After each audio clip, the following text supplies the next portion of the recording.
So, Faisal, tell me about a time when you could have used some tips to ensure your success. What's something common in your world that prevents you from success sometimes? Um, uh, Dennis, I think the quintessential door opener globally, and I think more so in the underdeveloped world. I will not use the word third world. Developing world or the underdeveloped world is the mindset. We are sort of in this part of the world. It's sort of ingrained into us to feel like we cannot achieve success or the environment's working against us. Like you're seeing conspiracy theories in all over the world right now about the coronavirus, we have conspiracy theories against success. We feel that I can't make money, man. The system's working against me. The rich are working against me. Those who are successful are conspiring against me. I will never succeed because the world doesn't want me to succeed. So it's that mindset which is like a rabbit hole, and it just holds you back into even doing anything. So beyond, before we can talk about other things which would bring me success, I just don't have the mindset. I don't have the mental capacity to think that I could be successful. And I think that's what holds you back really deeply in this part of the world. In your part of the world, where there's so many success stories of Brad Pitt being a parking lot guy, a valet, or Madonna doing the tables in a restaurant, those success stories give hope that, hey, I can be a nobody and become a billionaire.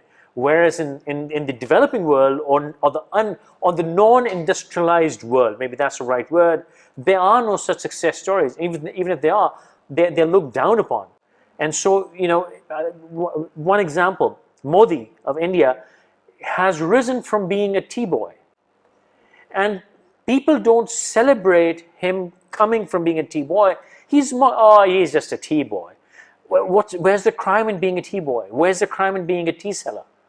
So, we have that mindset which holds us back from taking any further step towards success. No, I completely agree. And all I want to say is, I think that it is good here in the U.S. It's really nice to actually have these examples of successful people. And I will just say that there is a reason it's called the 1%. Because I think that, again, we look at it like, oh, this is so common. And what I like to say is here in the U.S., we're all millionaires just in waiting.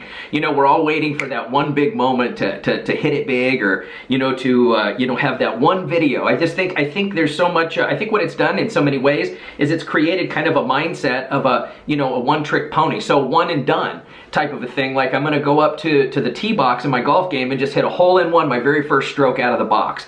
So I think in some ways, I like being able to have examples to look up to. However, I do think that there is another side to that we have to be cognizant of, in that, there is still a process. There is still a process to that. And so that kind of really, and what you talked about, Faisal, is really what the first point is, which is mindset.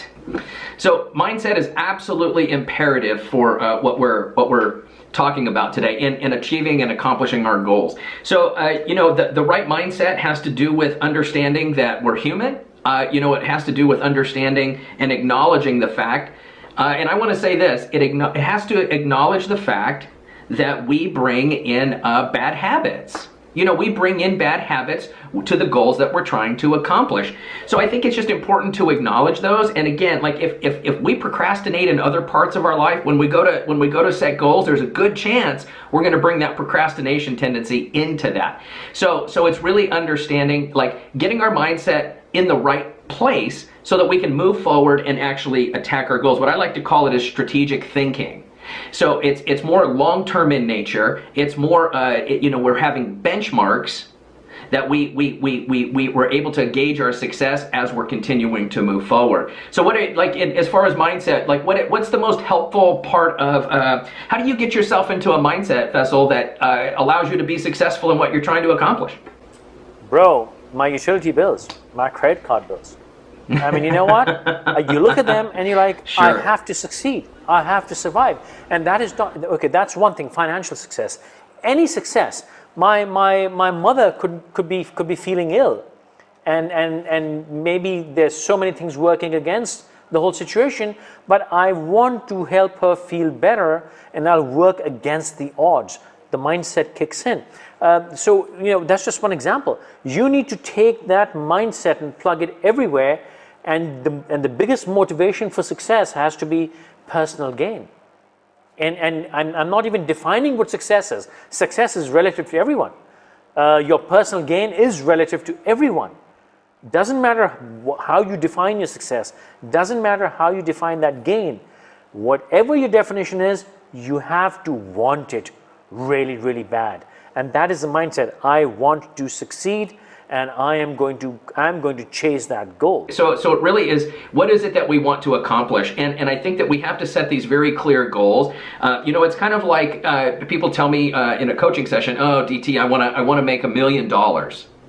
Okay. I mean, where did that number come? What will $1 million provide you? I think that there's, and the other part of it is, what are you willing to do to get it? And not only what are you willing to do, what are you willing to give up right now to achieve that goal? And I think that's really what it comes down to. So I'm just going to say, if you find yourself find yourself being challenged to get into the right mindset, ask yourself, what am I not doing that I should be doing to achieve this goal?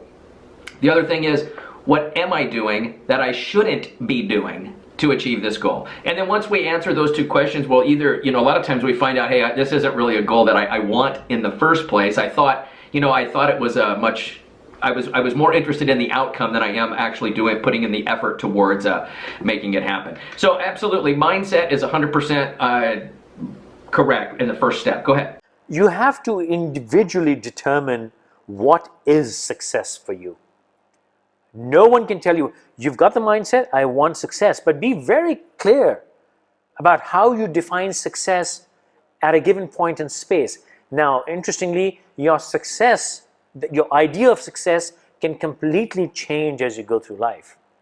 Your targets and goals can completely change as you progress through the years. As you go through the years of your life, you would realize, hey, what the dream I was chasing was crap. I have a new dream. That's fine. That's fine. But whatever is your goal today, whatever is your definition of success today, on that whiteboard behind you, write it down, clear words, no ambiguity, be very clear. Not like, oh, I want to make a lot of money. No, that's crap. I want to make $1,580,000.65. You have to be very precise what you want. And then what will you do with that money? I am going to buy a Bugatti, and I am going to buy a house. Whatever it is, you write it down with clarity in front of you. Because if you don't have a clear goal in front of you, this whole discussion is lost. No, it absolutely is. And as far as really setting oneself up for success, I actually teach a process known as outcome specification. And we should really maybe get into that at some point, because it's very different, an outcome versus a goal. So our goals, so we set goals based upon our ultimate outcome. So goals are more about the tiny little steps, but before we reach a goal, we have to set benchmarks. So how will we know when that goal is reached? How many goals will it take before we finally achieve or accomplish that outcome? So no, absolutely, that's brilliant, and I appreciate you bringing that up. So go to Tyrell Coaching, or actually DennisTyrell.com, which will take you to the Tyrell Coaching site, and through there you'll be able to look at I have tools and techniques on there specifically to outcome specification. So really what this is it's a process it's a multi-part process. I actually teach a whole goal setting boot camp, but the goals actually line up with the outcome. So just like FQ was saying, once we have a certain goal, or once we have an outcome in mind, what is it that I want to accomplish? Then what we do is now we have to take steps in order to get there. So, but the very first step with that is 100% mindset. If anybody wants help with that, please go to my website, fill out the contact form, and we will talk. I'd love to have a conversation with you about creating outcomes, because it's an amazing process, and it really simplifies things, and really, in many ways, it takes the stress out of it.